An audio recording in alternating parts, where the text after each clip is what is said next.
Hi guys, ಎಲ್ಲರಿಗೂ ನಮಸ್ಕಾರ. ನಾನಿವತ್ತು ಎಲ್ಲಿದ್ದೀನಿ ಅಂದರೆ ಕೋಲಾರು CMR ಟೊಮ್ಯಾಟೊ ಮಾರ್ಕೆಟಲ್ಲಿ ಇದ್ದೀನಿ. ಇವತ್ತು ಬಂದು ಸೀಡ್ಸು ಟಾಪ್ ಕ್ವಾಲಿಟಿ 430 ರೂಪಾಯಿ ಹೋಯ್ತು. ಅಂದರೆ ಸ್ಯಾಂಪಲ್ಲು.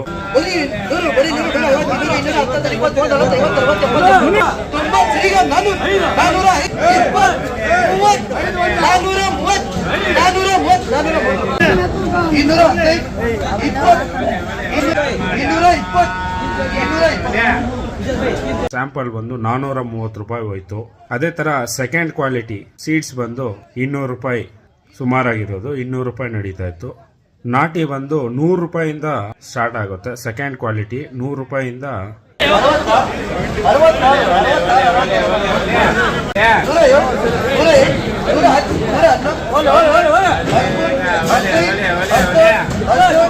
ನಾಟಿ ಟಾಪ್ ಬಂದು ಇವತ್ತು 200 ರೂಪಾಯಿವರೆಗೂ ನಡೀತಾ ಇತ್ತು ಟಾಪು. ಈ ಬೇಸಿಗೆ ಕಾಲದಲ್ಲಿ ಬೆಳೆ ಮಾಡೋದಕ್ಕಾಗಲ್ಲ, ಎಷ್ಟೇ ಮದ್ದೊಡಿದ್ರೂ ಕ್ವಾಲಿಟಿ ಬರೋದಿಲ್ಲ ಟೊಮೆಟೊ. ಅದರಿಂದ ಎಲ್ಲ ಕ್ವಾಲಿಟಿ ಕಮ್ಮಿ ಇರೋದ್ರಿಂದ ರೇಟ್ ಕಮ್ಮಿ. ಆದರೂ ಕಷ್ಟ ಬಿದ್ದು ಬೆಳೀತಾ ಇದ್ದಾರೆ ರೈತರು. ಈ ಮಾರ್ಕೆಟಲ್ಲಿ ಯಾರ್ಯಾರು ಇದ್ದೀರೋ ನನ್ನ ವಿಡಿಯೋ ನೋಡೋರು ದಯವಿಟ್ಟು ನನ್ನ ಪೇಜ್ನ ಫಾಲೋ ಮಾಡ್ಕೊಳ್ಳಿ.